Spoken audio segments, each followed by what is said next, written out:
हम्म।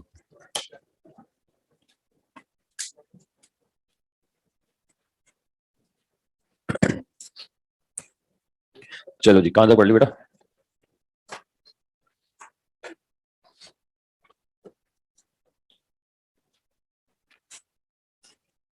चलिए, alpha, beta और gamma की थ्योरी पे स्टार्ट करेंगे। ठीक है। अब छोटी छोटी बातें चर्चा करने में रखे। लास्ट क्लास में जो पढ़ा, ठीक है, वो एक सवाल चल रहा था कि आपके पास में कोई सैंपल है, उस सैंपल में जब डिके होना स्टार्ट होता है तो वो स्टेबल भी होता जाता है और उसका कुछ पार्ट अल्फा बीटा गामा में रीयूज भी होता जाता है। अब वो एक काम हुआ कि जैसे आपके पास पिछला सवाल जो था कि यूरेनियम और लेड। अब यूरेनियम 2.5 ग्राम बचा किसी समय और ये 7.5 ग्राम, हमने यही पढ़ा। ठीक है। अब दिक्कत ये आती है कि आईआईटी ने और जेई ने दोनों ने इसी कंसेप्ट पे सवाल पूछ लिए, पर उन्होंने कहा कि हम फ्रैक्शन पे सवाल पूछेंगे। ठीक है।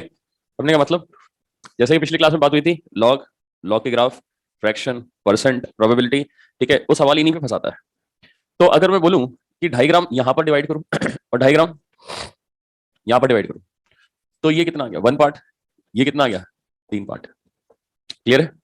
इसका मतलब ये हुआ कि ऐसा सवाल ऐसे भी बोल सकते हैं कि किसी टाइम टी में आपके पास में इस सैंपल में, ठीक है, एक पार्ट ऐसा है जो एक्टिव है, ठीक है, और बाकी 3 पार्ट ऐसे हैं जो डिके हो गए। समझ गए? तो हमको फॉर्मूला लगाना है, तो पिज्जा मेथड आ गया।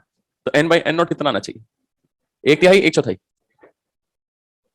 1/4 आना चाहिए। क्लियर है कि नहीं? सिंपल है। ठीक है। कई बार वो सवाल बोलेगा कि यूरेनियम और लेड, ठीक है, ये 4 और ये 7 है, तो एन बटा एन नॉट कितना है? 4/11। कई बार वो बोलेगा यूरेनियम और लेड, ठीक है, 7 है, 9 है, 7/16। आप समझ पा रहे हैं क्या बोल रहा हूँ? ठीक है। तो संकट ये आया कि हमारे पास में इस वैरायटी पे सवाल आ गया। ठीक है। वो ग्राम ग्राम देना बंद कर दिया उसने, उसने डायरेक्ट फ्रैक्शन पे बात करना स्टार्ट कर दी। ठीक है। एक सवाल लिखते हैं आईआईटी का।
ठीक है, ये नोट नहीं करना है, डायरेक्ट सवाल करते हैं।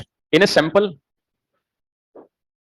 Of rock, in a sample of rock, एक पत्थर है, ठीक है, from moon. In a sample of rock from moon, मतलब चंद्रमा से एक पत्थर गिरा है, ठीक है, उस पर बात करना है। In a sample of a rock from moon has a radioactive substance X, has radioactive substance X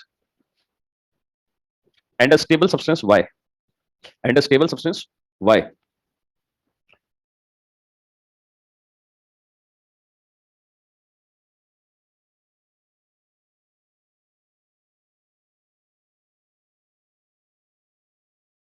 And a stable substance Y in 1:7 ratio. In 1:7 ratio. ठीक है? The half life of X is capital T. The half life of X is capital T. ठीक है? Find the age of the rock. Find the age of the rock. ठीक है? पक्का? अब ये सवाल आईआईटी में आ गया। उसने कैपिटल टी की जगह एग्जैक्टली वैल्यू दे रखी थी, ठीक है, हाफ लाइफ की, और एज पूछ रखी है। तो आप देख सकते हैं, पढ़ सकते हैं सवाल को कि किसी समय इसमें क्या स्थिति दे रखी है। एक्टिव, स्टेबल, मान लिया यूरेनियम है, ठीक है, ये लेड है, time t equal to t पे किसी समय ये 1 है, ठीक है, ये एक्स है तो ये वाई है, ठीक है, ये दे रखा है। क्या आंसर आएगा? 3t, ठीक है, 3t। क्यों? क्योंकि n बटा n नॉट है क्या? एक्टिव अपॉन टोटल, ठीक है, एक्टिव अपॉन जो एक्टिव पार्ट था प्लस डिके या स्टेबल पार्ट, ठीक है, इसका तो रेशियो है, मैंने x upon x plus y uranium upon this much, यही तो आपके पास में आंसर है, ठीक है। या तो ये रखें, या अपन सिंपली जो तरीका लगाते थे वो ये लगा सकते थे कि अंग्रेजी रोटी के 8 पार्ट है, 1 2 3 4 5 6 7 और 8, ठीक है बेटा। तो एक पार्ट और 7 पार्ट, एक पार्ट और क्यों? क्योंकि n बटा n नॉट है क्या?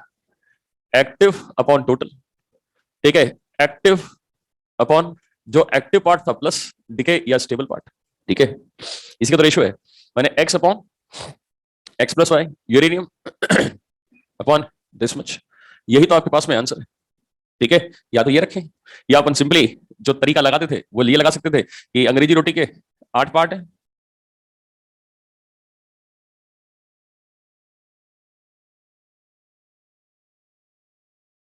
एक दो तीन चार पांच छह सात और 8, ठीक है बेटा। तो एक पार्ट और 7 पार्ट, एक पार्ट और 7 पार्ट, ठीक है, ऐसे भी कर सकते हैं। माने यही तो स्थिति रखी है कि एक पार्ट यूरेनियम बाकी है और बाकी सभी क्या है, लेड में कन्वर्ट हो गए हैं, ठीक है। तो 1:8 और 7:8, यही तो रिलेशन है, ठीक है। तो आपके पास बचा हुआ पार्ट जो है वो n बटा n नॉट 1/8 है, जिसको आप 2 की पावर 3 लिख सकते हैं, और ये हो गया t/t, तो 3 इक्वल टू t/t, तो टोटल टाइम आज तक का इसको बने हुए वो हो गया है 3 टाइम्स t। क्लियर है?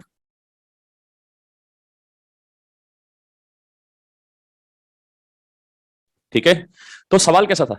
अब सवाल देखो ऐसे ऐसे आ रहे हैं, ठीक है। अब यही सवाल आपके पास में बदल बदल के AIEEE पूछ रहा है, यही जेई पूछ रहा है, यही AIMT पूछ रहा है। मैंने आप समझो, ठीक है, मैं बार बार एक चीज बोल रहा हूँ, लैंग्वेज वैरायटी, ठीक है, इनका विशेष ध्यान रखा जाए, ठीक है। कई सवाल आप पढ़ते हैं, आपको आइडिया नहीं लगता यार ये सवाल ऐसा है कैसा है देगा, ठीक है, हमारे पास में इस तरह की इंफॉर्मेशन तो हम किस प्रकार कर पाएंगे, ठीक है। तो ये छोटी छोटी सी बातें, इसको तैयार रखें और दिमाग में बिठाते जाए, ठीक है।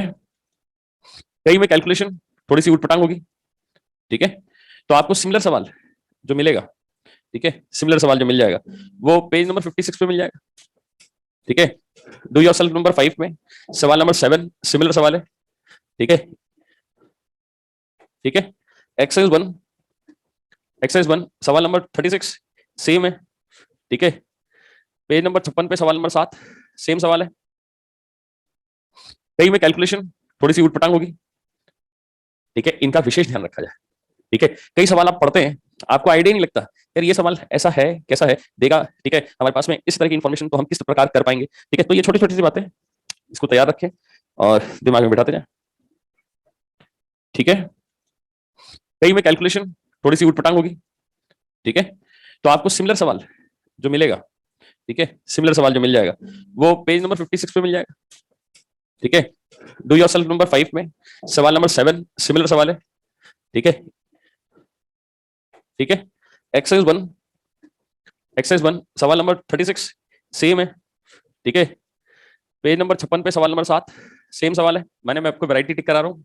एक्सरसाइज 1 में सवाल नंबर 36 पेज नंबर 62 है जिसको बोलते हैं, ठीक है, कर लेंगे इसका, ठीक है। अच्छा, एक्सरसाइज 2, एक्सरसाइज 2 में सवाल नंबर 15, एक्सरसाइज 2 में सवाल नंबर 15 इसी वैरायटी पे। एक्सरसाइज 3 में सवाल नंबर कहाँ गया, खो गया, खो गया, खो गया। एक्सरसाइज 4 में आ जाओ, एक्सरसाइज 4 में सवाल नंबर 11, ठीक है। ये इस तरह के सवाल हैं जहां रेशियो वगैरह की वैरायटीज दे रखी हैं आपको, ठीक है, कर लेंगे।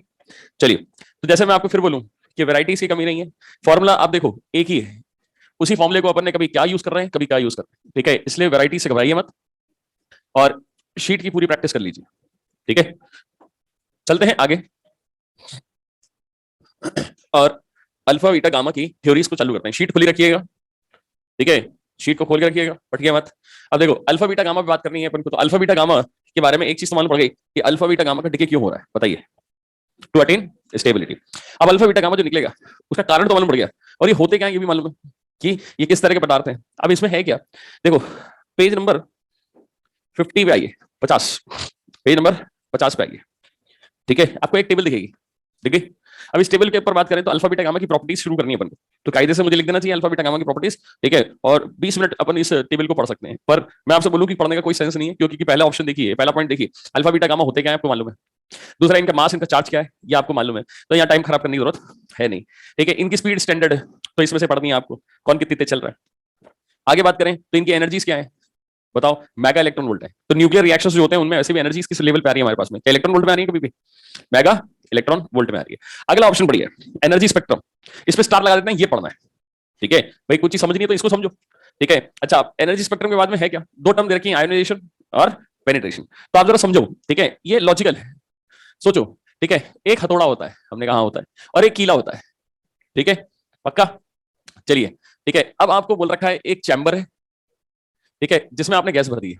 अब इमेजिन कीजिए अगर अल्फा बीटा गामा इसमें एंटर कराते हैं, अंदर गैस है, तो अंदर गैस है तो आयोनाइजेशन होगा, क्या होगा, आयोनाइजेशन। आयोनाइजेशन का मतलब क्या, तोड़ना फोड़ना, ठीक है। अब मुझे बताओ कि तोड़ने के लिए जैसे दीवारी तोड़नी है, कीला काम आएगा या हथौड़ा, हथौड़ा। जो बड़ा पार्टिकल है वो आयोनाइजेशन बढ़िया कर सकता है, मैंने गैस को तोड़ना फोड़ने का काम बढ़िया कर सकता है, तो अल्फा एक बड़ा पार्टिकल है, ऑब्वियस बात है, ठीक है। बीटा और गामा तो एनर्जी है, तो मालूम पड़ रहा है कि अगर हम आयोनाइजेशन पावर लें, क्या आयोनाइजेशन पावर, तो अल्फा पार्टिकल की सबसे ज्यादा है, ठीक है। और कंपेयर किया जाए तो इसकी 10,000 गुना ज्यादा है, बस इतने से बात है। ये अगर एक है तो ये 10,000 है। और पेनिट्रेशन पावर क्या है, ठीक है, किसी सरफेस को कितना अंदर तक ये भेज सकता है, पेनिट्रेट कर सकता है, तो ये बड़ा पार्टिकल है। तो अगर दीवार में छेद करना होगा तो कीला काम आएगा, हथौड़ा कीला काम आएगा, वो कीला ज्यादा अंदर जाएगा। तो सरफेस को पेनिट्रेट करने के लिए हमारे पास में, ठीक है, गामा पार्टिकल सबसे कारगर है, ये इसकी तुलना में 10,000 गुना ज्यादा पेनिट्रेशन पावर रखता है। ये दो चीजें लिखी हैं यहाँ पर, कभी सवाल फंसा नहीं है, इनका आपको सीक्वेंस याद रखना है, वो छपा हुआ है, ठीक है। तो यहाँ पर इसको भी इतना डिटेल में जाने की जरूरत है नहीं।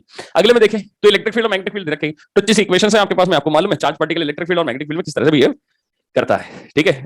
लास्ट में देखें एक्सप्लेनेशन ऑफ रेडिएशन। आओ यहां समझना है कि आखिर ये निकला कैसे, ठीक है, आखिर ये डिके कैसे हो रहा है, तो इसको एक एक करके समझने की कोशिश करते हैं। तो हेडिंग डाल देते हैं, आइए हेडिंग डाल देते हैं, ठीक है, प्रॉपर्टीज ऑफ अल्फा डिके, ठीक है, प्रॉपर्टीज ऑफ अल्फा डिके। आओ फटाफट हेडिंग डाल लेते हैं और अल्फा डिके के प्रोसेस को समझने की कोशिश करते हैं।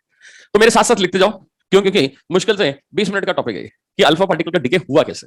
तो पहली चीज जो आपको ध्यान रखनी है कि अल्फा पार्टिकल है क्या, तो बताओ अल्फा पार्टिकल है क्या, ठीक है, हीलियम का न्यूक्लियस। तो लिखते चले He+2, क्या इसको He2+ या अल्फा 2 और ये लिख सकते हैं, इसमें 2 न्यूट्रॉन 2 प्रोटॉन होते हैं। हमने कहा हमको सब मालूम है, यही तो तकलीफ है, आपको सब मालूम है, ठीक है। जब आदमी को सब कुछ मालूम होता है तो उसको किसी चीज का ज्ञान नहीं होता है, ठीक है, उसको लगता है मेरा पेट भर गया, मेरे को सब आता है, ठीक है। तो संकट यह है कि हमको भूखे रहना है और दूसरी लाइन लिखनी है। पर दूसरी लाइन लिखने से पहले एक चीज बता दीजिए मेरे को, क्या अल्फा पार्टिकल अंदर मौजूद है, नहीं है। मैं बोलूंगा कि भाई मुझे, मैं जंगल गया, जंगल में मेरे को खाने कुछ मिल गया, तो आप बोलेंगे खाने को कहां मिल गया, जंगल में। जब मैं बोल दिया न्यूक्लियस पढ़ रहे हैं तो अल्फा पार्टिकल अंदर मौजूद है का मतलब क्या है। मैं खेतों में थोड़ी पूछ रहा हूँ कि हाँ भाई अल्फा पार्टिकल है कि नहीं, मैं हवा में थोड़ी पूछ रहा हूँ, न्यूक्लियस पढ़ रहे हैं तो ऑब्वियस बात है, I am talking about the nucleus, ठीक है। तो क्या लगता है कि नहीं है चलो लिख लो, it is the fundamental particle of nucleus, ठीक है, लिख ले बेटा उसको, it is the fundamental particle of nucleus. तो अल्फा पार्टिकल है, फंडामेंटल पार्टिकल है, ठीक है, it is the fundamental particle of nucleus, having kinetic energy, having kinetic energy about, having kinetic energy about 4.4 electron volt, sorry mega electron volt, 4.4 mega electron volt, ठीक है, 4.4 mega electron volt to 11 mega electron volt, to 11 mega electron volt, clear है, ठीक है। ये इसकी energy है। Problem ये क्या हुआ, प्रॉब्लम ये है कि एनर्जी आई कहां से, ठीक है। दूसरी प्रॉब्लम ये है कि इतनी ही क्यों है, ठीक है। हमने क्या समझते हैं, पहले इसका रिएक्शन भी लिख लेते हैं। देख बेटा ये एक्स है, ठीक है, इसमें से अल्फा पार्टिकल गया तो बन गया वाई, तो मास नंबर में कितने का फर्क आएगा, 2 का 4 नंबर में, ठीक है। चार्ज नंबर में 2 का, मास नंबर कितने का, 4 का। ठीक है, ये है पेरेंट न्यूक्लियाई, लिख ले बेटा, और ये है ठीक है डॉटर न्यूक्लियाई। ठीक है, पेरेंट न्यूक्लियाई और डॉटर न्यूक्लियाई, ये कहलाएगा पेरेंट न्यूक्लियाई और ये कहलाएगा डॉटर न्यूक्लियाई। सिंपल सा रिएक्शन है, ठीक है, और हमने बढ़िया बैलेंस कर लिया। इस रिएक्शन में एक चीज दिख रही है आपको, कोई विस्फोट नहीं हो रहा है। जैसे यूरेनियम फूटता था तो वहां 200 की एनर्जी रिलीज हो जाती थी, यहाँ कोई विस्फोट नहीं हो रहा है। अच्छा, ये न्यूक्लियर रिएक्शन है या फिर केमिकल? ये न्यूक्लियर है, तो अकेला मास अकेली एनर्जी कंजर्व नहीं हो रही होगी। माने initial mass final mass calculate करेंगे, सेम नहीं आएगा, सेम नहीं आएगा। सर आपको कैसे मालूम? मैं याद करके आया हूं। सर फिर भी बताओ, मैं याद करके आया हूं। कहां से? किताब से। किताब किसने लिखी? वैज्ञानिक ने, वो पागल ने प्रूव कर दिया है। बताओ ना, जरूरी थोड़ा नहीं हर चीज को अपन प्रूव करें, बोल हाँ ना। ठीक है, किसी को प्रूव करना ही है? नहीं, जिसको भी करना है अपना मोबाइल दे, अपन ग्रेविटी से प्रूव कर देंगे, अब कोई दिक्कत नहीं, हम हर चीज प्रूव कर देंगे। चलो ठीक है, चलो अगली लाइन पढ़ते हैं कि अल्फा पार्टिकल का डीके हुआ समझ में आता है। हमने कहा क्यों? कि भैया समझ में इसलिए आता है कि अगर कोई भारी पार्टिकल है वो अंदर से अपने पास में कुछ निकालेगा तो छोटे साइज को कन्वर्ट होता जाएगा, समझ में आता है कि नहीं है? मैं ये नहीं कह रहा कि स्टेबल हो गया। अब जैसे यूरेनियम है, थोरियम में कन्वर्ट हो गया, अल्फा पार्टिकल ढुच्चू निकल गया, तो अल्फा पार्टिकल निकला है, थोरियम भी तो अनस्टेबल है। अब थोरियम में आगे डीके करता जाएगा और फिर छोटा छोटा छोटा एक टाइम आएगा कि वो लेड में कन्वर्ट सब हो जाएंगे, ये सीरीज चल जाएगी। क्लियर है? तो अपन ये नहीं कह रहे कि ये एकदम से स्टेबल पार्टिकल की तरफ चला जाएगा, पर एटलीस्ट ये खुद से तो स्टेबल की तरफ जाएगा। बिल्कुल सही। संकट ये नहीं है, संकट ये है कि एक अजीब सी बात मालूम पड़ी कि भाई साहब अल्फा पार्टिकल के निकलते ही गामा निकलता है। आप समझ गए? अल्फा पार्टिकल निकला नहीं कि गामा निकल गया, बीटा पार्टिकल निकला नहीं कि गामा निकल गया। वैज्ञानिक क्यों परेशान कि भाई गामा क्यों निकल रहा है भाई? ठीक है, तो समझ में नहीं आया। और ये थ्योरीज कब की है बेटा? ये है करीब करीब 1927 से लेके 34 के जमाने की। ठीक है, तो वैज्ञानिक उसको में उस समय कुछ नहीं मालूम था, तुक्के तुक्के थे, बाद में सब प्रूव हुआ। तो वैज्ञानिक बोलता है कि देखिए ये इसको पढ़ना है तो एक इमेजिनेशन करते हैं कि जैसे बोहर का एटम था, उसमें इलेक्ट्रॉन जब ट्रांजिशन लेता था किसी higher orbit to lower orbit, ठीक है, ये higher energy level to lower energy level, तो एक फोटोन छोड़ता था जिसकी एनर्जी इलेक्ट्रॉन वोल्ट से लेकर किलो इलेक्ट्रॉन वोल्ट के ऑर्डर में होती थी। तो वैज्ञानिक बोलता है ठीक है, और उसमें भी कौन? पॉली। ये सारा करा धरा पॉली का है। पॉली बकवास करता है कि बोलता है कि दुनिया में हर चीज सिमिलर है, सेम नहीं है, सिमिलर है। तो बोलता है कि हो ना हो, ठीक है, यहां पर ऐसा जरूर हो सकता है कि मान सकते हैं कि जैसे इलेक्ट्रॉन्स अलग अलग एनर्जी लेवल्स में रहते हैं, ठीक है, और स्पिन के अनुसार और एनर्जी के अनुसार फिक्स होते हैं, ठीक वैसे ही यहां पर न्यूक्लियॉन्स भी एनर्जी लेवल में रहते हैं अलग अलग, और इनका भी स्पिनिंग के अनुसार सारा प्रोसेस चलता है। तो वो कहता था कि 2 न्यूट्रॉन और 2 प्रोटॉन अपने स्पिन के अनुसार, ठीक है, एक दूसरे के साथ में इस तरह से रहते हैं और अलग अलग एनर्जी लेवल्स में रहते हैं, उसका मानना था। तो जब भी कोई ट्रांजिशन होता है, जब भी कोई डिके होता है, ठीक है, तो ये जो डॉटर न्यूक्लियाई है ये अपने एक्साइटेड स्टेट में आ जाता है। जब ये अपने एक्साइटेड स्टेट में आ जाता है तो दुनिया में बहुत सारी चीजें जो इस तरह के रिएक्शंस करती हैं, मगर सभी के सभी एक्साइटेड स्टेट में रह नहीं सकती, ठीक है। तो जब वो ग्राउंड स्टेट पे लौटती हैं तो एक फोटोन छोड़ती हैं जिसकी एनर्जी मेगा इलेक्ट्रॉन वोल्ट के ऑर्डर में है, इसलिए इसको गामा बोलते हैं। और यहां पर सिंपल फोटॉन्स है, इसको एक्सरेज भी बोल सकते हैं, इसको मगर गामा बोलते हैं। ये मानना था, ठीक है। बाद में बीटा डिके और वैज्ञानिकों की थ्योरी में ये प्रूव हुआ कि यार ये जो तुक्का लगाया गया था एनर्जी लेवल्स का वो सही है, क्योंकि वो हर जगह काम आ रहा था। तो पहले इमेजिनेशन किया गया कि ऐसा क्यों हो रहा है, बाद में जब इन पे और पर काम किया गया मैथमेटिकली, ठीक है, तो ये सब प्रूव होती गई। तो अगली लाइन में लिख लें, अगली लाइन में लिख लें, ठीक है। When any nuclei decay into alpha or beta, when any nuclei decay into alpha or beta, then the resulting nuclei then the resulting nuclei comes into then the resulting nuclei comes into its excited state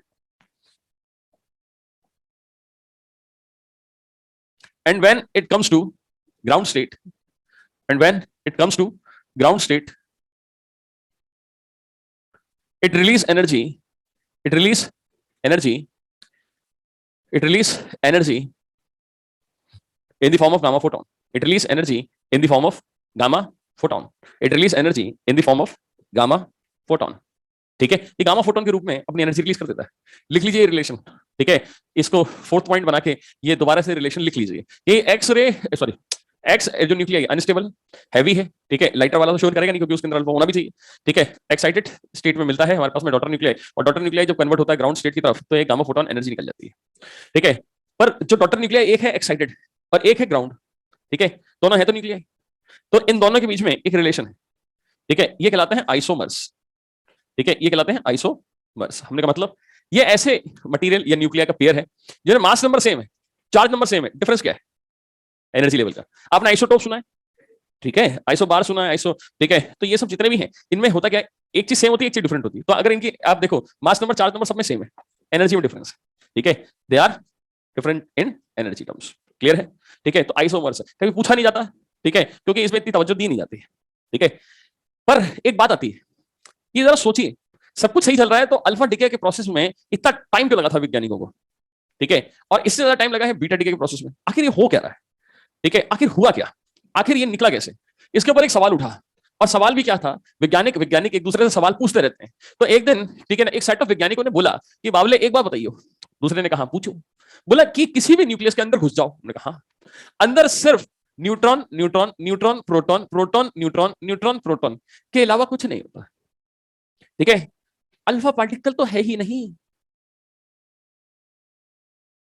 there is no alpha particle inside any nucleus, है क्या, कहां है?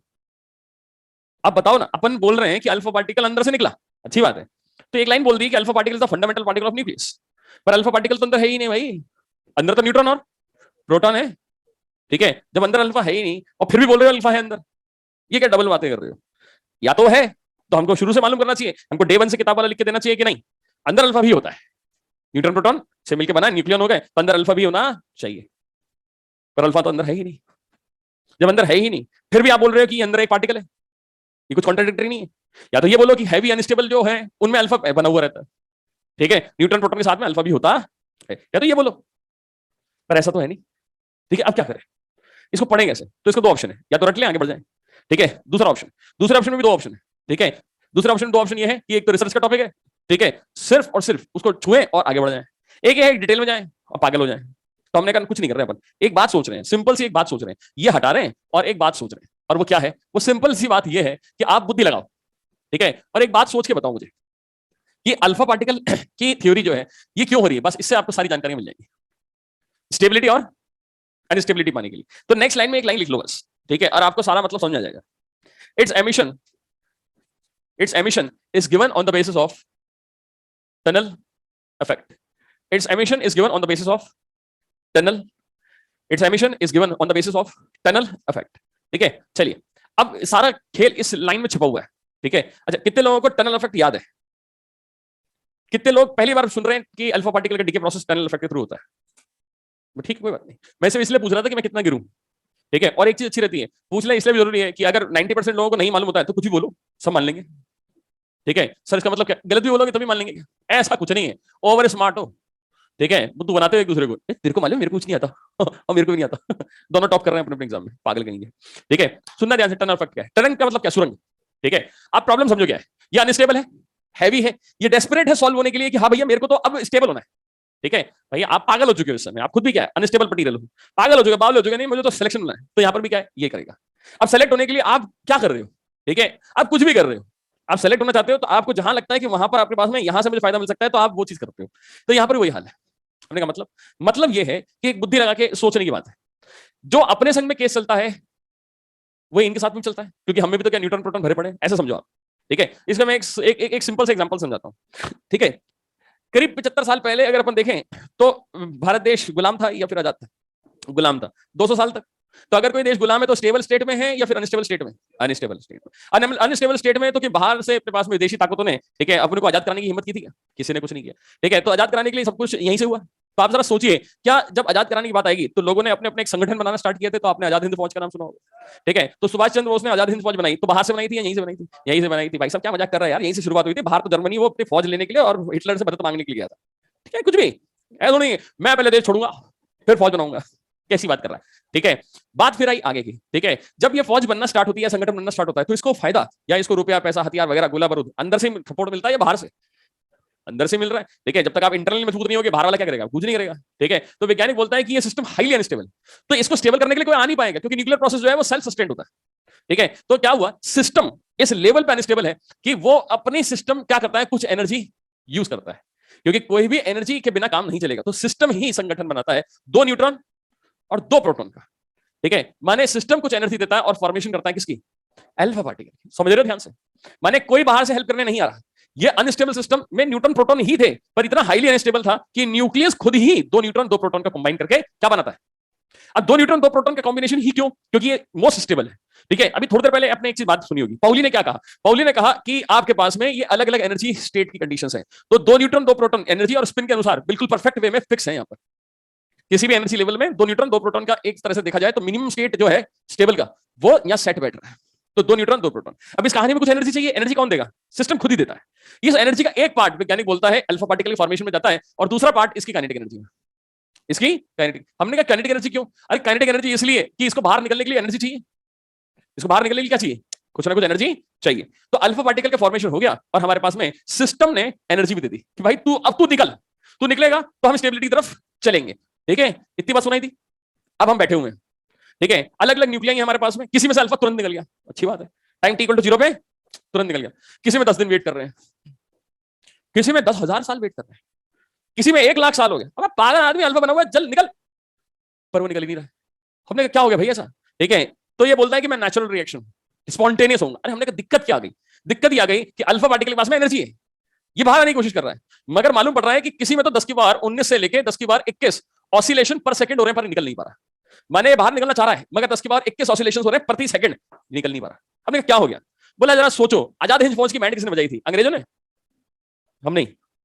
अब पड़ोस में अगर आजाद हिंद फौज का आदमी है तो वहां पर शिकायत कर देते थे, मालूम है अंग्रेजों पड़ोस में ये है, इनाम मिलेगा। क्लियर है? माने हम खुद ही नुकसान करते हैं। तो क्या किया, ये जो अल्फा पार्टिकल निकलने की कोशिश करता है, ये तो है तो न्यूट्रॉन प्रोटॉन से बना हुआ, ठीक है, अब ये निकलेगा तो भाई बाकियों को क्या मालूम तो अल्फा है, तो निकलना काहे के लिए चाह रहा है कि नहीं है? तो वो तो बॉन्डेड है, वो जाने देंगे इसको? नहीं जाने देंगे। तो मालूम पड़ रहा है कि अल्फा पार्टिकल के पास जो एनर्जी है उसकी तुलना में ये अंदर खींच रहे हैं इसको, तो इसकी एवरेज एनर्जी होती है 8 मेगा इलेक्ट्रॉन वोल्ट के आसपास। किसी किताब में आपको 6 भी मिल जाएगी, ठीक है, किसी किताब में 7 भी मिल जाएगी, किसी किताब में 8 भी मिल जाएगी। तो अगर मैं 8 ले रहा हूं तो ये बाहर भागने की कोशिश करेगा, मगर भाग नहीं पा रहा। क्यों नहीं भाग पाएगा? अगर इसको 8 से ज्यादा एनर्जी से खींचा जा रहा है तो ये भाग नहीं पाएगा। तो वैज्ञानिक ने पाया, क्या पाया कि वाई एक्सिस पर अगर एनर्जी है तो किसी भी सिस्टम में, न्यूक्लियस के सिस्टम में, अनस्टेबल के सिस्टम में, ये जो एनर्जी होती है ये करीब 4 से लेकर 26 के बीच में होती है। ठीक है, किसी भी अनस्टेबल सिस्टम में जो एनर्जी होती है, जो सिस्टम के अंदर पार्टिकल को खींचती है, ये 4 मेगा इलेक्ट्रॉन वोल्ट से लेकर 26 के बीच में वैल्यू करती है, फ्लक्चुएट करती है। क्यों फ्लक्चुएट करती है? क्योंकि यहां पर ये अनस्टेबल है और इसमें जरूरी है कि अल्फा ही हो, बीटा गामा तो होते ही रहते हैं। तो कभी सिस्टम की एनर्जी बढ़ भी सकती है, कभी सिस्टम की एनर्जी कम भी हो सकती है। ठीक है, तो ये एक एनर्जी का टनल बन गया, सुरंग बन गई एनर्जी की। ठीक है, क्या बन गई? सुरंग। तो टनल ऐसा नहीं है कि ये चूहा है और खोद के बाहर आ गया, नहीं, ये एनर्जी की बकायदा टनल है जो सिस्टम की एनर्जी है। और अल्फा पार्टिकल को खींचने के लिए जो पार्टिकल्स हैं, जो ये फोर्स लगा रहे हैं या एनर्जी लगा रहे हैं, ठीक है, अगर उनकी एनर्जी 8 से कभी कम हो जाती है, कभी कम हो जाती है, तो ये इस रेंज में आ गया, ये भाग जाएगा। ठीक है, और अगर 8 से कम नहीं है तो ये भाग नहीं पाएगा, ये कोशिश करेगा बाहर। तो सर ये कब बाहर आएगा? बेटा जब इसकी एनर्जी कम होगी। नहीं, वो एनर्जी कब होगी ये हमको क्या मालूम? अगर मालूम होता तो अपन डे 1 के अंदर ये थोड़ी बोलते हैं कि it is spontaneous and natural reaction. वैज्ञानिक खुलेआम बोलता है कि अब इस गणित के अनुसार अब निकल जाएगा ये बाहर। बात समझ रहे हो?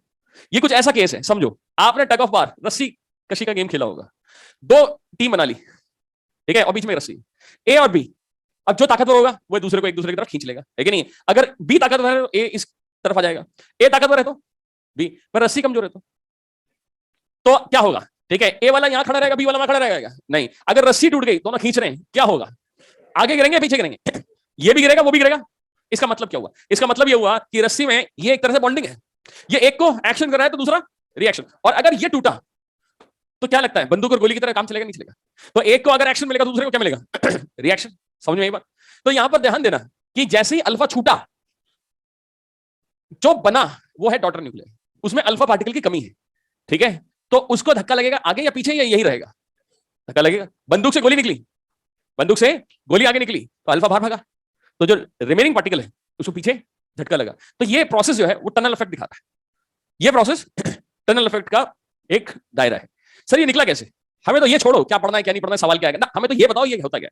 तो ठीक है, मुझे कोई दिक्कत नहीं है, मैं आपको याद दिला दूं। आपको इसको पढ़ना है तो आपको श्रोडिंगर वगैरह याद है, वो वेव थ्योरम याद है, ठीक है, उसका एक स्टेप आगे प्रोबेबिलिटी पे बेस्ड है सारा, वो मैथमेटिक्स ध्यान हो तो अपन इसको प्रूव करने की कोशिश कर सकते हैं, अदरवाइज कोई अक्ल लगाने की जरूरत नहीं है। क्यों? क्योंकि जब ये पार्टिकल के बारे में बात कर रहे हैं तो ये माइक्रोमीटर से छोटे पार्टिकल, याद करो, ठीक है, और ये ऑसिलेट कर रहे हैं, माने मूव कर रहे हैं। तो क्वांटम मैकेनिक्स कहती है कि अगर कोई पार्टिकल इतने छोटे हैं और ये कहीं भी मूव कर रहे हैं, इसका मतलब इनके मोशन को अपन वेव फॉर्म के अनुसार ही पढ़ सकते हैं। और वेव फॉर्म को पढ़ने के लिए आपको वेव की प्रोबेबिलिटी कंडीशंस को पढ़ना पड़ेगा, और अगर आपको प्रोबेबिलिटी कंडीशंस को पढ़ना पड़ेगा तो आपको सारी चीजें तुरंत समझ में आ जाएंगी। पर प्रॉब्लम ये है कि कोर्स में भी होना चाहिए, तो इसलिए अपन नहीं पढ़ रहे। अपन एक काम कर रहे हैं, अपन एक लाइन लिख रहे हैं। चलो एक लाइन लिखो, स्टार लगाओ, ठीक है, स्टार लगाओ, ठीक है। मेरे पास में एक पेरेंट न्यूक्लियाई है एक्स, ये हैवी है। अच्छा, अब अगर मैं ऐसे लिखूं एक्स, ठीक है, तो इसमें अल्फा बकायदा बना हुआ है, ठीक है। अब हम क्या बात कर रहे हैं? बने बनाए पे बात कर रहे हैं, ठीक है। तो अल्फा पार्टिकल पहले था नहीं पर बन गया, इसका मतलब अब ये इसका फंडामेंटल पार्टिकल है। तो ये बाहर निकलने के लिए क्या कर रहा है? चुप्पे चाप बैठा है, ये कोशिश कर रहा है, कोशिश कर रहा है, कभी ना कभी तो जिंदगी में बाहर आएगा। ठीक है, तो जब ये बाहर आएगा तो क्या छोड़ेगा, एक डॉटर न्यूक्लियाई। तो डॉटर न्यूक्लियाई का फॉर्मेशन ये हो गया और अल्फा पार्टिकल का फॉर्मेशन ये हो गया। ये भाई साहब वी अल्फा से बाहर आएंगे तो ये वी वाई से। ठीक है, इसका मास क्या होगा, एम वाई, जो हो गया ए माइनस 4 बोल सकते हैं। ठीक है, तो अपन बाद में लिखते चलेंगे, इसको अपन एम वाई मान लेते हैं। चलो फटाफट से लिखते चलो बेटा मेरे साथ साथ।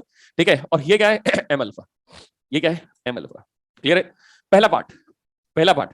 ठीक है, तो मोमेंटम क्या है राजा बेटा, कंजर्व्ड है, तो मोमेंटम इज कंजर्व। हमने कहा जी मोमेंटम कंजर्व है, इसका मतलब क्या हुआ, इसका मतलब m y v y equal to m alpha v alpha, यही तो पी है। ठीक है, याद कीजिए बाबा डी ब्रोगली के टाइम पे अपन ने बात की थी कि अल्फा डीके के प्रोसेस में डी ब्रोगली वेवलेंथ, ठीक है, निकाली थी दोनों के लिए, तो रेशो क्या आया था 1:1। तो यहां पर भी तो वही बोल सकते हैं। ठीक है, कि डी ब्रोगली, ठीक है, डी ब्रोगली के अनुसार यही लिखेंगे, तो H upon P, H upon P, ये रेशो आ गया 1। हमने कहा बिल्कुल आ गया 1, कोई दिक्कत नहीं। ठीक है, ये फॉर्मेशन आ गया और ये आ गया अपने पास में 1, और हमको मालूम पड़ गया कि ये तो एआईट्रिपल वाले ने पूछ लिया। एक दिन एआईट्रिपल वाले ने फिर से सवाल पूछा, बोला किसी एक न्यूक्लियस में से अल्फा पार्टिकल का डिके हुआ। अच्छी बात है, वेरी गुड। ठीक है, तो अल्फा पार्टिकल का डिके हुआ, जब अल्फा पार्टिकल का डिके हुआ तो m y v y equal to m alpha v alpha. तो अल्फा पार्टिकल जो निकला, ठीक है, और डॉटर न्यूक्लियाई जो बचा, इनके मास के बारे में बात कर ले। ठीक है, तो इनके खोपड़ी पे लिखा है,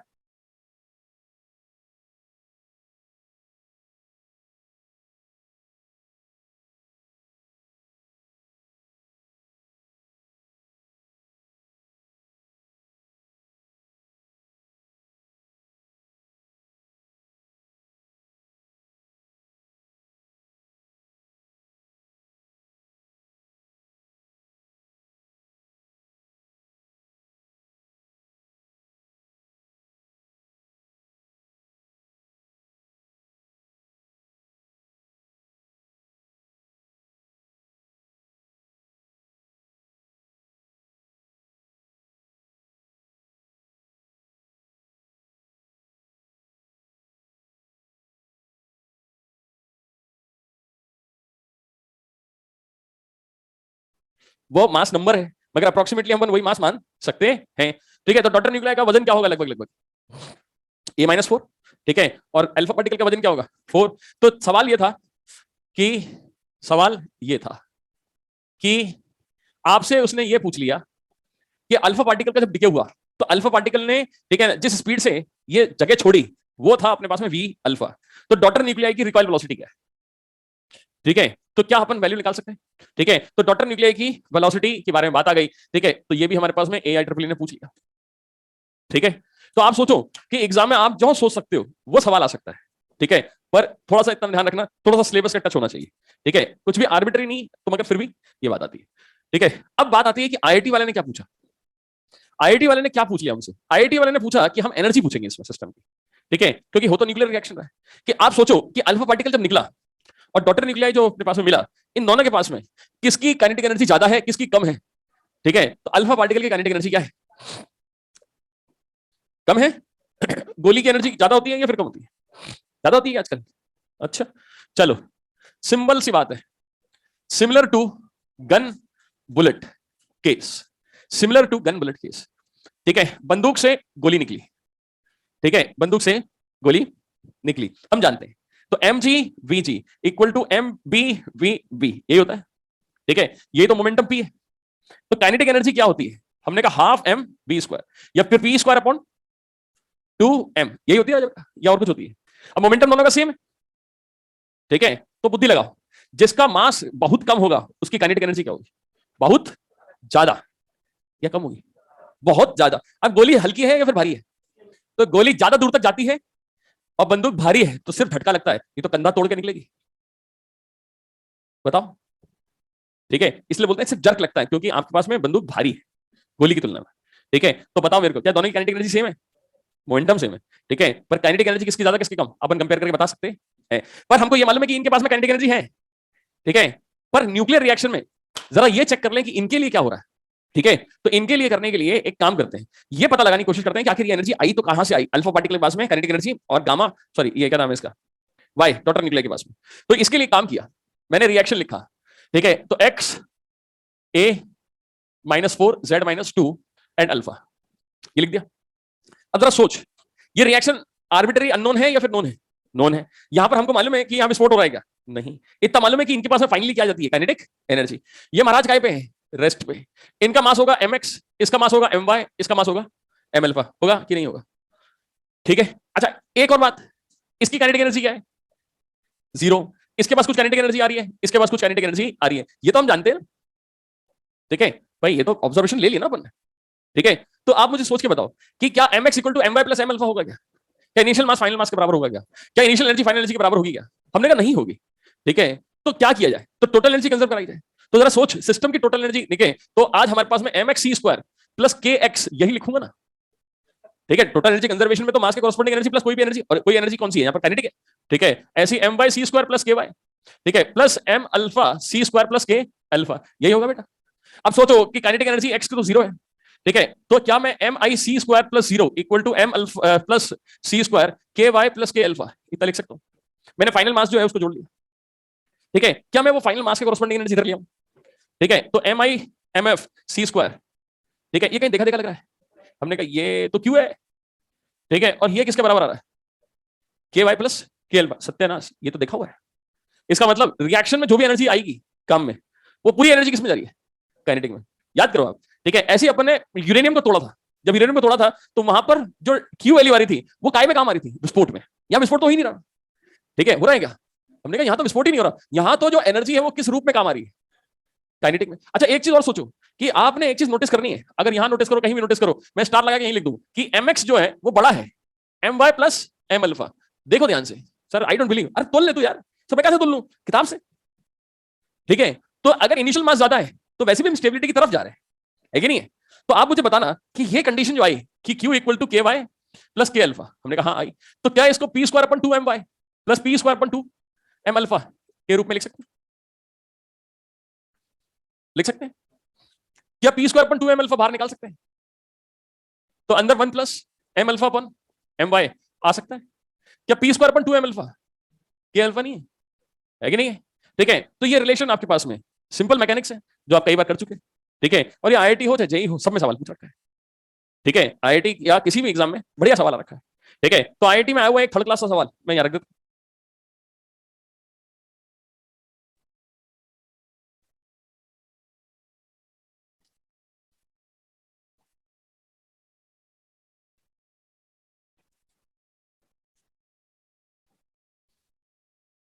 सवाल भी लिख दिया मैंने।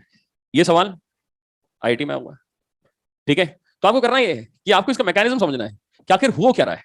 जैसे आप इस मैकेनिज्म पहुंच जाओगे, आपके पास में फायदा ये रहेगा कि इन तरह के सवालों में, ठीक है, आपके पास में सोचने की क्षमता बढ़ जाती है। ठीक है, तो आप सोच सकते हैं।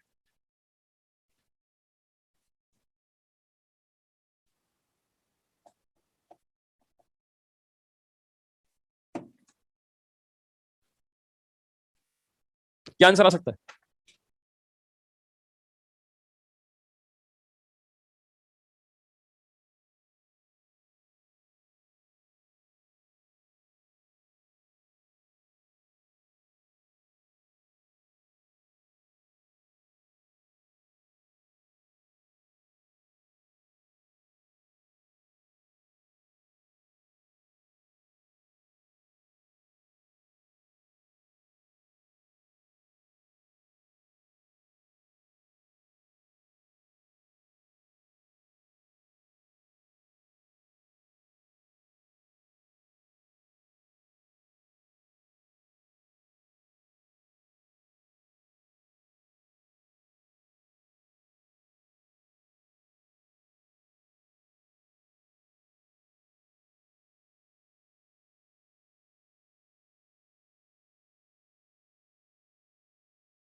क्या कोई फॉर्मूला है आपके पास में?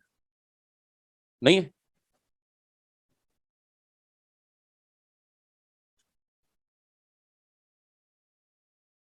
क्या हो गया बेटा तेरे को, इतना स्लो मोशन में काहे तू एक्टिंग कर रहा है? हाँ जी, क्या आंसर? अबे अंग्रेज इसका आंसर भी तो हो सकता है कुछ। 216/220 क्या करूंगा? 216/220। तो वाई आर यू सेइंग के अल्फा इक्वल टू 216/220? मैं तेरे घर पे आया, मैं तूने बोला कि मैं दावत दूंगा आपको, मैं चाय पिलाऊंगा आपको, तो ठीक है। तूने टेबल के ऊपर एक गिलास पानी, एक गिलास दूध, एक गिलास अपने पास में शक्कर चीनी सब कुछ रख दिया, चाय पी लो।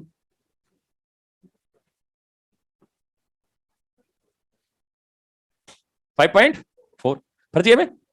ठीक है, तो हमने कहा जी ठीक है, क्यू वैल्यू इक्वल टू होता है के alpha 1+m alpha upon my। ठीक है, ये था 5.5 इक्वल टू के 1+4/216। तो के अल्फा हो गया आपके पास में 216/220 इंटू 5.5। ठीक है, तो आपका आंसर आ गया 5.4 मेगा इलेक्ट्रॉन वोल्ट। बहुत बढ़िया।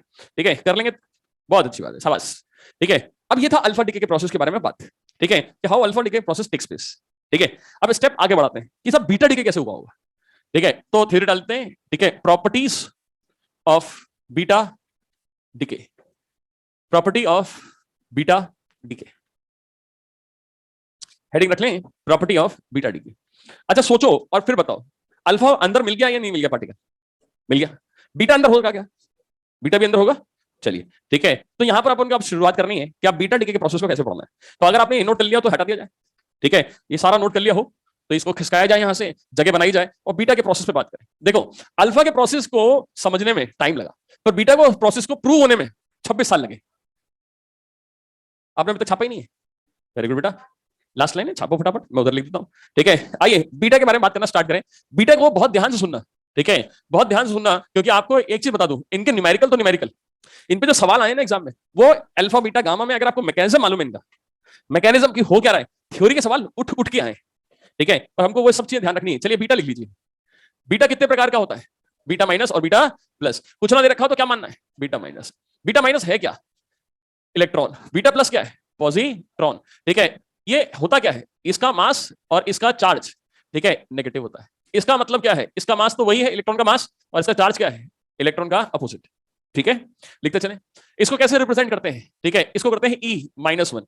ठीक है, E+1। इसको कैसे करते हैं? बीटा-1। इसको कैसे करते हैं? बीटा+1। क्लियर है? पक्का? चलो फटाफट से लिख लें। इसकी खोपड़ी में 0 लिखा है।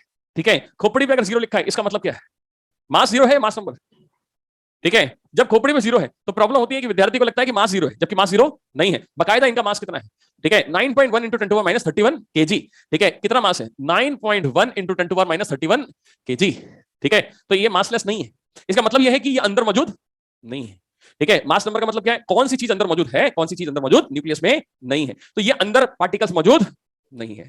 ठीक है, पर ये है नहीं तो आया कहां से? ये अंदर है ही नहीं, तो अंदर आया कहां से? तो भैया वैज्ञानिक यूं परेशान कि 26 साल इसी चीज को प्रूव करने में लगे कि ये अंदर है नहीं। तुक्का तो आप 2 मिनट में लगा दोगे, पर तुक्के को प्रूव भी तो करना है। ठीक है, तो सेकंड पॉइंट में लिख ले बेटा। ठीक है, सेकंड पॉइंट में फटाफट लिख ले। ठीक है, it is not a fundamental particle of nucleus. It is not a fundamental particle of nucleus. ये न्यूक्लियस का फंडामेंटल पार्टिकल नहीं है। It is not a fundamental particle of nucleus. ठीक है, इनमें एक्चुअली आपको ना करना यह है कि मेरे साथ साथ लिखना है। ठीक है, मैं जो जो बोलते जाऊंगा वो पॉइंट नोट करते जाना, क्योंकि अपने को क्या है, ये बोर्ड कम पड़ेगा, एक बार इसके पीछे का बोर्ड जो है ना, इसके आगे का बोर्ड भी लगाना पड़ेगा। ठीक है, चीजें आ जाएंगी समझ में। It is not a fundamental particle of nucleus. ठीक है, जब ये फंडामेंटल पार्टिकल नहीं है तो अंदर कहीं ना कहीं से तो आया है। ठीक है, तो जरा सोचो, अंदर से निकला है तो बीटा होना चाहिए, कहते से बोलना चाहिए कि beta is a particle of nucleus. ठीक है, तो वैज्ञानिक बोलता है देखो ऐसा है, साइंस में बहुत सारी चीजें ऐसी हैं जो अचानक से हो रही है। हमने कहा कैसे? आप ध्यान दो, एटम से इलेक्ट्रॉन जब ट्रांजिशन करता है तो फोटोन निकलता है, तो फोटोन तो प्राप्त हो रहा है ना एटम से। ठीक है, ये न्यूक्लियस है आपके पास में। ठीक है, फोटोन तो निकल रहा है ना। ठीक है, तो क्या हम कभी ये बोलते हैं कि atom consist of 3 particles, nucleus, electron and photon? हमने कहा नहीं, ऐसा नहीं बोलते। ठीक है, इलेक्ट्रॉन और न्यूक्लियस से ही मिलकर एटम बना है, पर इलेक्ट्रॉन जब ट्रांजिशन करता है तो फोटोन प्राप्त होता है, ये बोलते हैं। इसका मतलब फोटोन उत्पन्न होता है किसी तरह से, किसी कारण से।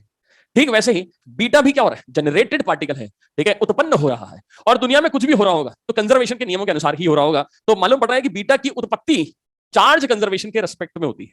किसमें? Charge conservation. और ध्यान दीजिएगा, जब बीटा निकला तो यह स्पिन इफेक्ट आता है। क्या आता है? Spin effect. अब क्योंकि स्पिन इफेक्ट आता है तो बीटा निकलने के कारण स्पिनिंग बिगड़ती है।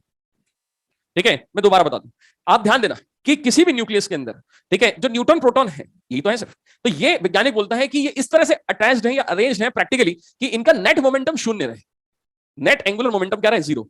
एटम के अंदर ध्यान दीजिएगा, एटम के अंदर net momentum magnetic dipole moment निकालते थे आप, तो नेट एंगुलर मोमेंटम कंजर्व रहता है या फिर अनस्टेबल, कंजर्व रहता है। ठीक है, तो पाउली कैसे भरता है उनको डब्बों में, ठीक है, कैसे भरता है, ऐसे तो भरता है कि नहीं, अपोजिट स्पिन में। तो न्यूक्लियस के अंदर भी सिमिलर वे यही है, वैज्ञानिक बोलता है कि न्यूक्लियस में भी पाउली के नियम चलते हैं, और अलग अलग एनर्जी लेवल्स में आपके पास में जो न्यूट्रॉन है और प्रोटॉन है, ठीक है, अपनी एनर्जीज और अपने स्पिन के अनुसार फिक्स्ड है। सर इसमें हमको मालूम नहीं, हमको इस चीज के बारे में जानकारी कम है, ये आपकी गलती नहीं है, ठीक है, ये आपकी कतई गलती नहीं है, मैं तो बोलूंगा आपकी गलती है ही नहीं।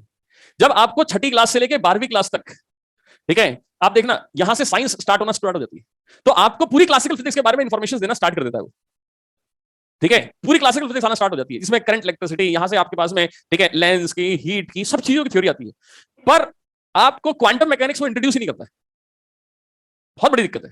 क्वांटम मैकेनिक्स आपको इंट्रोड्यूस नहीं करता। अब आप एक ऐसे एरा में एजुकेशन लेके बैठे, ठीक है, जहां पर सिर्फ एक टाइप की साइंस ही बताई जा रही है, दूसरी साइंस विद्यार्थी को छूने तक नहीं दे रहे हो, और वो भी अचानक से कैसे आप वो एकदम से हजम कर लोगे, ठीक है।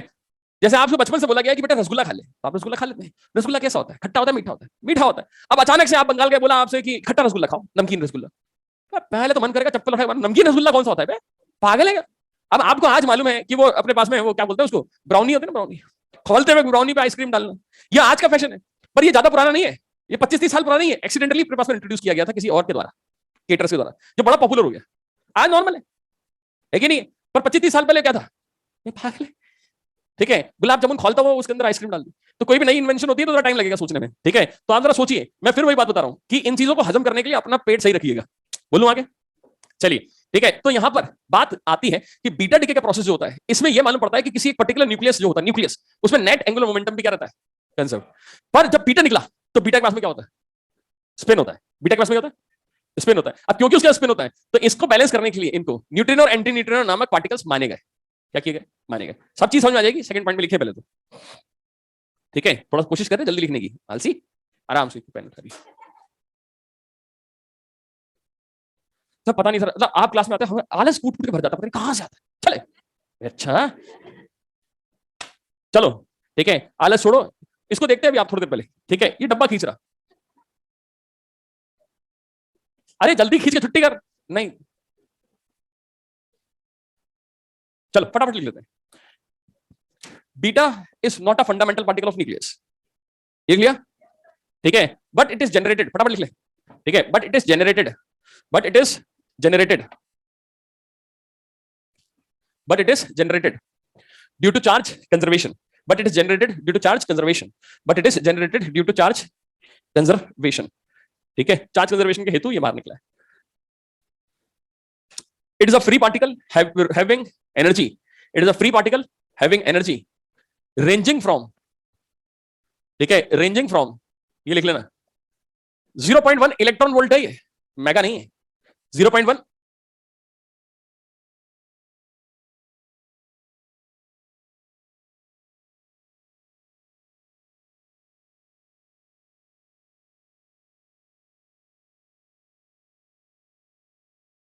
इलेक्ट्रॉन वोल्ट से लेके 1.17, ठीक है, ये मेगा इलेक्ट्रॉन वोल्ट है, ठीक है, ध्यान रखना। एक सिर्फ इलेक्ट्रॉन वोल्ट है तो एक सिर्फ मेगा इलेक्ट्रॉन वोल्ट है, क्लियर है, लिख लिया, ठीक है। एक लाइन लिखी है फ्री पार्टिकल, इसका मतलब कोई पकड़ने वाला नहीं है इसको, ठीक है। और ये अंदर फंडामेंटल पार्टिकल नहीं है, जनरेट हो रहा है, क्लियर है। इसी में लिखिए आगे, here neutrino and anti neutrino, neutrino को लिखते हैं न्यू और एंटी न्यूट्रिनो को लिखते हैं न्यू बार, ठीक है। Here neutrino and anti neutrino are also generated, are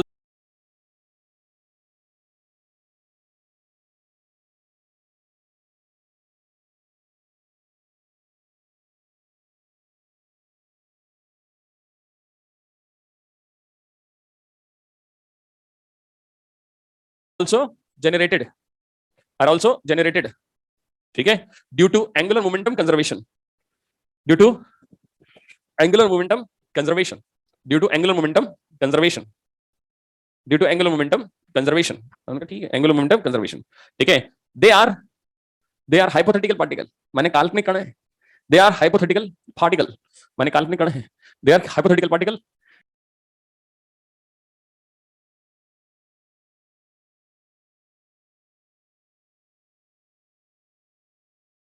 having zero rest mass, having zero rest mass, having zero rest mass and zero charge, zero rest mass and zero charge लिख डाला, ठीक है। अब इसी में नीचे स्टार लगाओ और लिखो beta minus plus anti neutrino, ठीक है, कॉमा लगा लेना, बीटा प्लस प्लस न्यूट्रिनो, ठीक है। तो ये अगर प्लस हाफ स्पिन लेके बैठा है तो इसके पास कौन सी स्पिन होगी, माइनस की। ये अगर, ठीक है, माइनस की स्पिन लेके बैठा है तो ये क्या होगी, प्लस हाफ, ठीक है।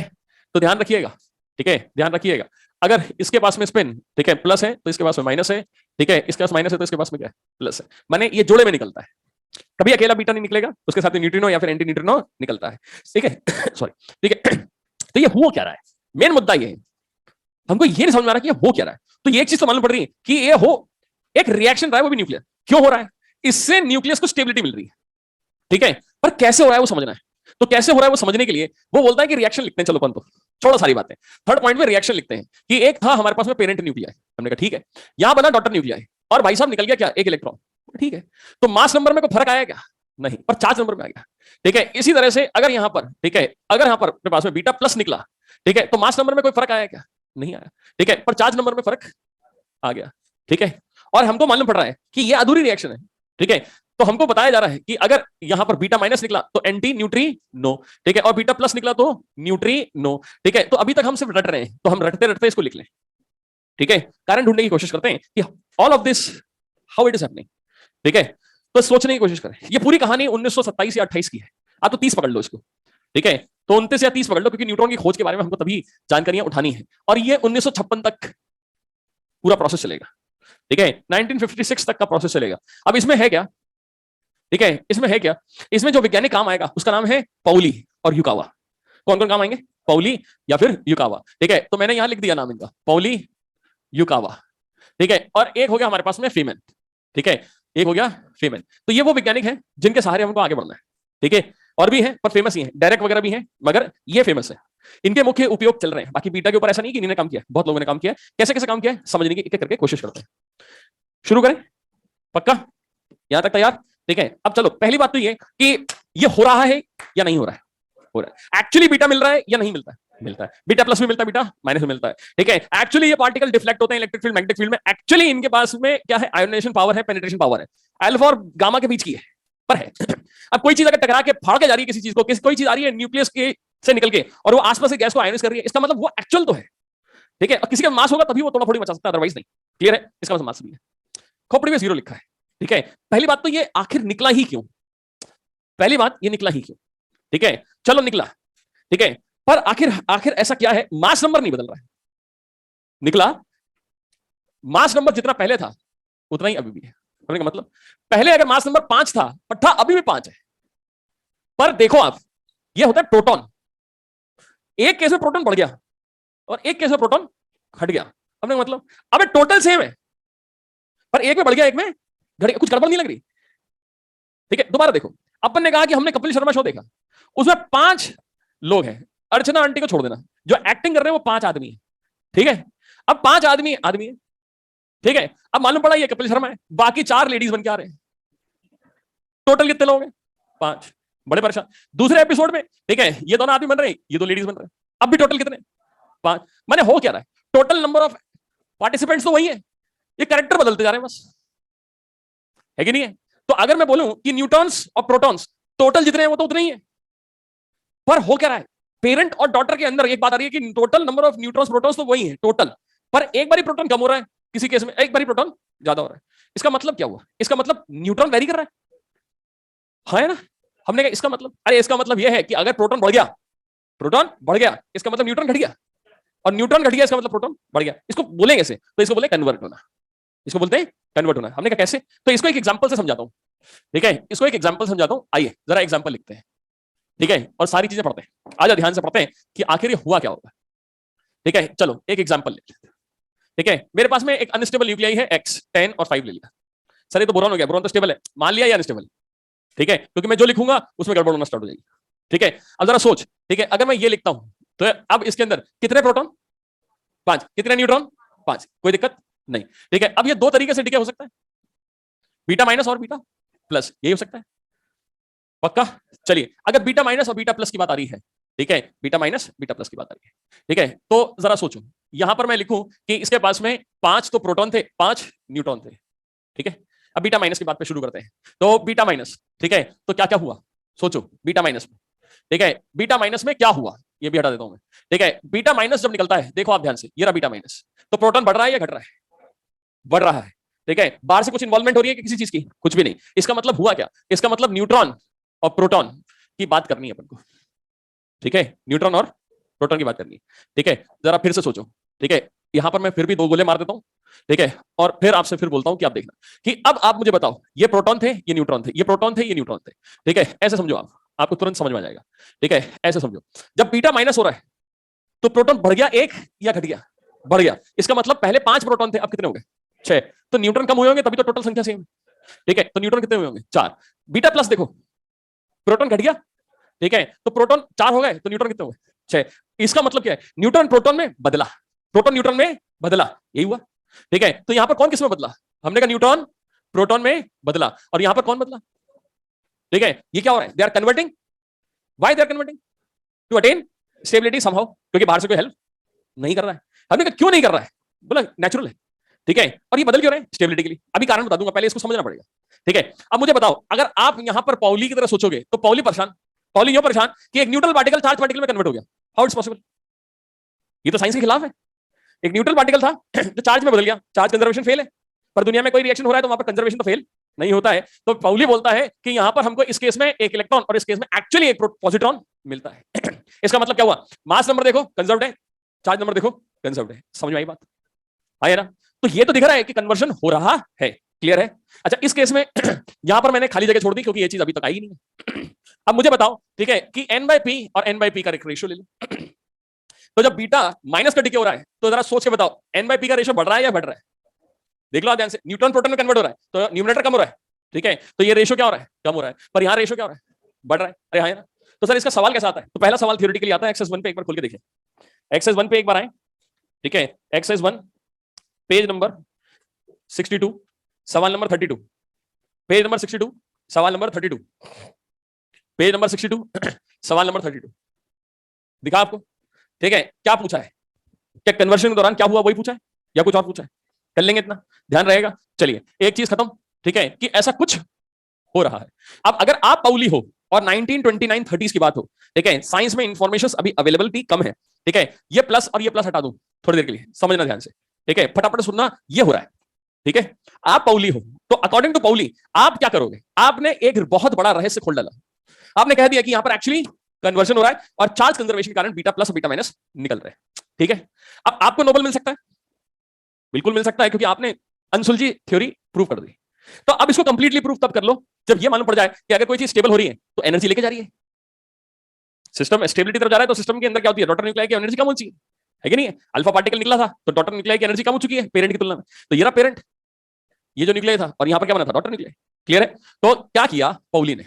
पाउली ने पहला पार्ट, ठीक है, अकॉर्डिंग टू पाउली, पाउली भैया ने बोला कि हमको यहां पर अब एनर्जी निकालनी है सिस्टम की। क्या निकालनी है? एनर्जी। तो आपने कोई भी एक रिएक्शन ले लिया, मान लेते हैं एक्स वाई जेड प्लस 1 और बीटा माइनस। क्लियर है? अब जरा फिर से सोचना, ठीक है, फिर से सोचना, अल्फा पार्टिकल में भी ये हुआ था, पर अल्फा पार्टिकल के अंदर हुआ क्या था? ठीक है, जब अपन ने बोला था एक्स टूट के, ठीक है, वाई बना, ठीक है, अल्फा निकल गया। तो इस पार्टिकल को भी तो धक्का पड़ा था और इसको भी धक्का, बोला है ना? ठीक है, तो सोचो यहां पर भी क्या होगा? आपके पास में एक्स रेस्ट पे था, ठीक है, ये काय पे था? ये तो रेस्ट पे। इसका मास कितना है? एम एक्स, इसका मास कितना है? एम वाई, और इसका मास कितना है? M E. क्लियर है? अरे हाँ है ना? तो मुझको क्या करना है? क्यू वैल्यू निकालनी है। मुझको क्या करना है? क्यू वैल्यू निकालनी है। ठीक है, और रिएक्शन में कितनी एनर्जी निकलेगी? विस्फोट तो हुआ नहीं है, तो कुछ ये लेके जाएगा, कुछ ये लेके जाएगा। यही है पक्का? ठीक है, ये रिएक्शन काल्पनिक हो रहा है या फिर प्रैक्टिकल? प्रैक्टिकल। तो क्या हमको मालूम नहीं है कि वाई चलेगा कि नहीं चलेगा?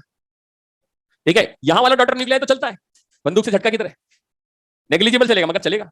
पर यहां वाला वाई चलता नहीं है। क्यों नहीं चलता? क्यों? क्योंकि यहां पर जो डॉटर न्यूक्लियाई है उसकी तुलना में इलेक्ट्रॉन का मास नेग्लिजिबल। कैसे? आप देखो, प्रोटॉन का मास अगर मैं अल्फा पार्टिकल की तुलना में लूं, कितना है? 4 गुना। और अगर प्रोटॉन का मास इलेक्ट्रॉन की तुलना में लूं तो कितना है? 2000 गुना। इसका मतलब अल्फा पार्टिकल का मास इलेक्ट्रॉन की तुलना में क्या है? करीब करीब 8000 गुना। कितना है? तो बुद्धि लगाना, यहां यह मालूम पड़ रहा है कि यह भी रेस्ट पे नहीं। समझ में आई बात? ये रेस्ट पे है तो ये भी क्या है, रेस्ट में। क्लियर है? इसका मतलब जो भी एनर्जी होगी वो सट तक लेके कौन जाएगा, बीटा। चलो फटाफट से एनर्जी निकाल डालें। ठीक है, तो क्यू वैल्यू इक्वल टू कितना हुआ, m i minus m f c square. क्या हमको सब मालूम है इसमें? तो ये एनर्जी कितनी आती है, 1.17। कितनी आई, 1.17। क्लियर है?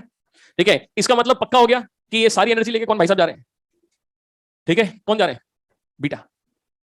बोल, कर लेंगे पक्का?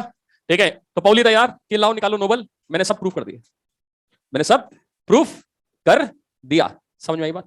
क्लियर है? तो आप एक काम करें, सबसे पहले इस एग्जांपल का नोट कर लें, इसको नोट 2 मिनट बात करें और सब अगले 7 मिनट के लिए जागृत हो जाएं। ठीक है, ऐसे ढीले ढाले बन के ना बैठे। ठीक है, सुबह की क्लास है, सुस्ती आ रही है, अपने आप को पहले तो तरोताजा करें। सर अकॉर्डिंग टू पौली भी छाप लें, आपको रोक नहीं सकता मैं छापने के लिए, आप छापे छापे। ठीक है, पर तुरंत तैयार हो जाएं क्योंकि आधा पेज जो बाकी है उस आधे पेज में अपन कुछ करने वाले। ठीक है, मुझको फिर बताओ क्या ये एक्सपेरिमेंटल है या थ्योरेटिकल है? एक्सपेरिमेंटल है, तो एक्सपेरिमेंट करके देख सकते हैं। ठीक है, तो जरा सोच, ये जो एक्सपेरिमेंट हुआ उसमें ये तो कैलकुलेशन हुई है और ये प्रैक्टिकली पाया गया है। क्लियर है? अब वैज्ञानिक बोलता है काम करो, एक काम करो, देखो ध्यान से बोलूं फटाफट, 5 मिनट का खेल है ज्यादा बड़ा खेल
ही नहीं है ये बीटा का। इसके मैकेनिज्म को समझने के लिए 5 मिनट, न्यूमेरिकल तो ये रहा। क्या करेगा, क्यू वैल्यू निकलवाएगा वो, ज्यादा था वो निकलवा देगा, हम फालतू कैलकुलेट कर लेंगे। क्लियर है? चलो आगे। अब जरा सोच, जब ये प्रैक्टिकल है तो क्या एक वैज्ञानिक दुनिया के एक कोने में काम कर रहा होगा या अनेक अनेक कर रहे होंगे? तो अब क्या किया वैज्ञानिकों ने बोला कि काम करते हैं, बीटा के पास में कितनी एनर्जी निकलनी चाहिए, बता बता, 1.17 इतनी निकलनी चाहिए। प्रूफ कर लेते हैं प्रैक्टिकली, तूने कैलकुलेट करके बता दिया हमको, हम प्रूफ कर लेते हैं। ठीक है, कैसे, स्पेक्ट्रम एनालिसिस, किससे? ठीक है, जरा सोच। ठीक है, जरा सोच, पॉइंट नंबर बी, एक्सपेरिमेंट। ठीक है, एक्सपेरिमेंट। ठीक है, एक्सपेरिमेंटली प्रूव करेंगे। ठीक है, तो यहां पर आएगा इंटेंसिटी ऑफ बीटा और number of beta particles, simple है। ठीक है, और यहां पर आएगी बेटा एनर्जी, समझना। ठीक है, एक्सपेरिमेंटली प्रूव किया, कैसे किया? आप तो एक काम कीजिए, एक रेडियो एक्टिव पदार्थ ले लीजिए जो बीटा निकालता है। ठीक है, इसमें पता नहीं कितने सैकड़ों न्यूक्लियस होंगे, हजारों लाखों, अब वो सब अनस्टेबल होंगे, तो बीटा डिके कर रहे होंगे, है कि नहीं है? तो आपने क्या किया, बाहर स्पेक्ट्रम एनालिसिस लगा लिया। तो स्पेक्ट्रम एनालिसिस में बाहर पर्दे होते हैं जिसमें आपके पास में, ठीक है, याद है आपको गोल्ड फॉइल एक्सपेरिमेंट में उसने जिंक सल्फाइड की लेयर चढ़ा दिया था। ठीक है, तो वैसे हमारे पास में क्या है, आसपास की सरफेस में आप एक कोटिंग चढ़ा देते हैं जिससे स्पेक्ट्रम एनालिसिस होती है, और वहां पर जैसे को पार्टिकल आएगा वहां चमक उत्पन्न होगी, तो आप गिनती भी कर सकते हैं। ठीक है, और एनर्जी भी नोट कर सकते हैं। तो यहां से 1000 बीटा निकले, मान लेते हैं कितने, 1000। तो 1000 बीटा निकले, इनकी एनर्जी कितनी आनी चाहिए, ये आनी चाहिए। ठीक है, कितने निकले, इंटेंसिटी एनर्जी। ठीक है, एनर्जी कितनी, 1.17 मेगा इलेक्ट्रॉन वोल्ट। कितने निकले, 1000। कितने निकले, 1000। तो सबके लिए स्ट्रेट लाइन बननी चाहिए, आया ना? ठीक है, माने क्लास में, ठीक है, जो पढ़ाया उसका टेस्ट हुआ, है कि नहीं है? क्लास में अगर 1000 बच्चा है, ठीक है, पूरे फेस में, तो सबको वही पढ़ाया गया, सबको वही बुकलेट है, सबको वही अल्फा बीटा गामा है, नंबर सबके क्या आना चाहिए, सेम आते हैं। गड़बड़ है इसका मतलब? तो जब हमारे साथ में ऐसा होता है, तो पार्टिकल है जिनसे हम मिलकर बने, न्यूक्लियस, है कि नहीं है? तो इनका भी तो कुछ ना कुछ रिएक्शन ऐसे ही होगा। तो यहां क्या मालूम पड़ा, यहां ये ग्राफ मिला। अच्छा, ग्राफ जो मिला वो अजीब सा मिला, ध्यान दीजिएगा। ग्राफ क्या मिला, ग्राफ कुछ अजीब सा मिला, कुछ ऐसा मिला। क्या ये ग्राफ ऐसा है, क्या ये ग्राफ ऐसा है, या ऐसा है, ऐसा है, ठीक है। ये ग्राफ बकायदा कोर्स में नहीं है, मतलब एनसीईआरटी में नहीं है, कोर्स में नहीं है, ठीक है, पर राजा बेटा AIEEE ने पूछा, हमको ऐसा मालूम पड़ेगा, मास्टर बताएगा ना, ठीक है। 0.155 उल्टा लिख दिया, 0.51, नहीं बे 15 ही था, आप कंफ्यूज मत होना, मैं भी नहीं हूं, ठीक है, इतना था। हमने कहा ये क्या है, ये मालूम पड़ रहा है कि भाई साहब ऐसा है कि हर टाइप का बीटा मिल रहा है, ये संख्या है। बहुत नेग्लिजिबल ऐसे थे जिनकी मिनिमम एनर्जी थी, मिनिमम, बहुत कम ऐसे थे जिनकी मैक्सिमम एनर्जी थी, ज्यादातर जो मिले सत्यानाश, उनकी एनर्जी तो अजीब सी है, नहीं समझ में बात, ठीक है। ये पॉइंट कहलाता है delta E equal to E1 minus E2, इसको बोलते हैं एंड पॉइंट एनर्जी, क्या कहते हैं, एंड पॉइंट एनर्जी। आपको समझ में आ गया ये ग्राफ कैसे बना, ठीक है, पर सिलेबस में नहीं है, चिंता मत करो, ठीक है, पर ग्राफ बेकायदा आ चुका है। इस ग्राफ से जो इंफॉर्मेशन मिली उसको अपन यहां यूज करें, क्या बोल सकते हैं, इसका मतलब ये बोल सकते हैं कि जो टोटल एनर्जी रिलीज हुई थी वो थी 1.17, इसका केवल एक पार्ट ही तो, केवल एक पार्ट ही तो बीटा लेके जा रहा है, नहीं लेके जा रहा, केवल एक पार्ट बीटा लेके जा रहा है, हमने कहा बात तो सही है, दूसरा पार्ट मिसिंग है, तो टोटल एनर्जी मिसिंग है, क्लियर है, टोटल एनर्जी मिसिंग है, X2 नहीं मिल रहा था। फिर एक बात आई, ठीक है, कि अगर ये X है, X में से Y बना, ठीक है, तो इसकी नेट स्पिन 0 है, इसकी नेट स्पिन 0 है, ठीक है, पर अगर बीटा माइनस मिल रहा है या बीटा प्लस मिल रहा है, हैज स्पिन, समझ रहे हो, जब बीटा मिला, भाई किसी भी, अपनी बात की ना, किसी भी एटम की नेट स्पिन 0 है, तो किसी की न्यूक्लियस की भी नेट स्पिन क्या है, 0 है, नहीं समझ में, ठीक है। तो आपके पास में जब बीटा मिला, बीटा के पास में स्पिन है, ठीक है, तो इसके पास में क्या है, स्पिन, ठीक है, तो काउंटर स्पिन का कोई पार्टिकल नहीं मिला, और होना तो चाहिए, ठीक है। तो 1929 में पाउली ने तुक्का लगाया, और पाउली ने बोला कि मैं ये मान लूं कि एक एंटी न्यूट्रिनो अगर यहां पर जनरेट होता है, तो उसका काम क्या है, उसका काम है स्पिन बैलेंस करना, उसका काम क्या है, स्पिन बैलेंस करना, ठीक है। इसका मतलब इसके साथ साथ एक और पार्टिकल भी जनरेट होगा, जिसको क्या कहेंगे, एंटी न्यूट्रिनो, बीटा प्लस होगा तो वहां कौन निकलेगा, न्यूट्रिनो, ठीक है। आप फोटो खींच लेना, क्योंकि मैं अगले 2 मिनट में इसको कवर करने वाला, ठीक है, आपको लिखने का टाइम नहीं मिलेगा, क्योंकि मैंने इसको अभी छोड़ दिया, तो मैं क्या 2-3 दिन छुट्टी में हूं, ठीक है, मुझे बाहर जाना है अर्जेंट, ठीक है, तो आप तब तक भूल जाओगे, ठीक है, तो संकट समझो आप, ठीक है, कि इसको क्या बता रहा हूं, फोटो खींच लेना बाद में, या फिर जो आपके पास में, ठीक है, वहां से नोट कर लेना, अब 2 मिनट का टाइम लो और उसको समझ लो। तो क्या मालूम पड़ रहा है, इससे ये मालूम पड़ रहा है कि यहां पर दो बातें सामने आई, कि आपने इस पार्टिकल को अज्यूम कर लिया, तो इस अजम्पशन के कारण स्पिन में बैलेंस हो रही है और एनर्जी भी, पर ये पार्टिकल 1956 तक, 1956 तक मिला नहीं, कितने भी एक्सपेरिमेंट कर लिए, क्यों नहीं मिलता था, क्योंकि एंटी न्यूट्रिनो न्यूट्रिनो एक ऐसे पार्टिकल थे, ठीक है, जो निकलते तो थे पर प्रैक्टिकली पकड़ में नहीं आते थे, क्यों नहीं आते थे, क्योंकि एक तो बहुत हाई स्पीड से निकलते थे, लाइटर पार्टिकल, और निकलते ही अर्थ में एब्जॉर्ब हो जाते थे। भाई पार्टिकल तो वो डिटेक्ट होगा ना जो निकला और डिटेक्टर को मिले, ठीक है, तो जब वो निकला और तुरंत एब्जॉर्ब हो गया, तो पकड़ में नहीं आता था, समझ आई बात, एक चीज, ठीक है। अच्छा दूसरी बात, मुझे एक बार बताना कि यहां पर कंजर्वेशन का नियम काम कर रहा है कि नहीं कर रहा है, जब कंजर्वेशन का नियम काम कर रहा है तो यहां पर कितने पार्टिकल्स निकल रहे हैं, 3 पार्टिकल, 3 पार्टिकल क्यों निकल रहे हैं, अगर एक भी निकलेगा नहीं तो एनर्जी और मोमेंटम कंजर्वेशन फेल हो जाएगा, बोलो। अच्छा मुझे एक चीज बताओ, ये पेरेंट न्यूक्लियाई, ये रुका हुआ था, इसके मास के कॉरस्पॉन्डिंग एनर्जी कितनी है, E1, वाई ये चल रहा है या ये भी रुका हुआ है, ये भी रुका हुआ है, तो इसके मास के कॉरस्पॉन्डिंग एनर्जी कुछ होगी, किसके मास की कॉरस्पॉन्डिंग ज्यादा होगी, E1 ज्यादा होगी, क्लियर है। अच्छा मुझे ये बताओ कि अब ये बताना कि जो डेल्टा E एनर्जी है वो है E1 माइनस E2, इससे ज्यादा एनर्जी हो सकती है क्या, नहीं हो सकती, यही तो एंड पॉइंट एनर्जी है, इसके बाद टोटल एनर्जी कितनी है, यही तो है, बोलो।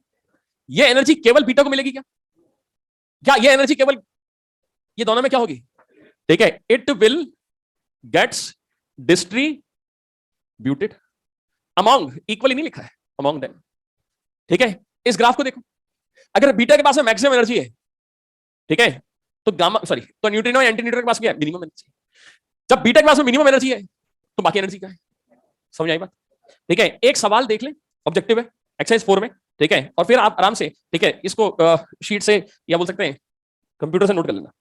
सवाल नंबर 3 है पेज नंबर 66 पे, उसमें स्टेटमेंट नंबर 2 पढ़िए पहले,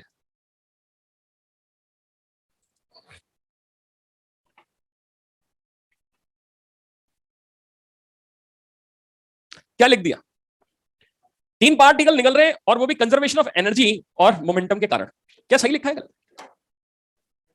ठीक है, अब फर्स्ट पार्टिकल का फर्स्ट स्टेटमेंट पढ़िए कि किसी न्यूक्लियस के पास में इनिशियली E1 एनर्जी, अब वो जब डिके करता है तो डॉटर के पास में कितनी एनर्जी है? E2। क्लियर है? तो अब ये बताइए जो डेल्टा ई एनर्जी है वो कंटिन्यूअसली इन सब में बटेगी कि नहीं बटेगी? बोलो। माने बीटा के पास में it may have any type of energy. किसी भी एक न्यूक्लियस को अगर लेते हो या किसी एक सैंपल को लेते हो, ये समझो किसी एक सैंपल के पास में से जो बीटा निकल रहा है उसके पास में कुछ भी एनर्जी हो सकती है। किसी एक क्लास में जितने बच्चे हैं एक क्लास में, ठीक है, उनके पास में कितने भी नंबर आ सकते हैं। ठीक है, मिनिमम से लेके मैक्सिमम, मिनिमम से लेके मैक्सिमम। समझ आई बात? तो क्योंकि आपके पास में किसी एक सैंपल से मिलने वाला जो बीटा है it may have range of energy, इसलिए इसका स्पेक्ट्रम क्या बनेगा? कंटिन्यूस। ये प्रूफ है इसका कि बीटा किसी एक सैंपल की बात कर रहे हैं, जितने भी निकले उनके पास में कोई फिक्स एनर्जी नहीं है, रेंज ऑफ एनर्जी। ठीक है, सुनाई दिया? ठीक है, चलिए नेक्स्ट क्लास में सेमीकंडक्टर से स्टार्ट करेंगे और इसके लिए 2-5 मिनट और बात कर लूंगा। धन्यवाद। आप पूरी शीट निपटा लें।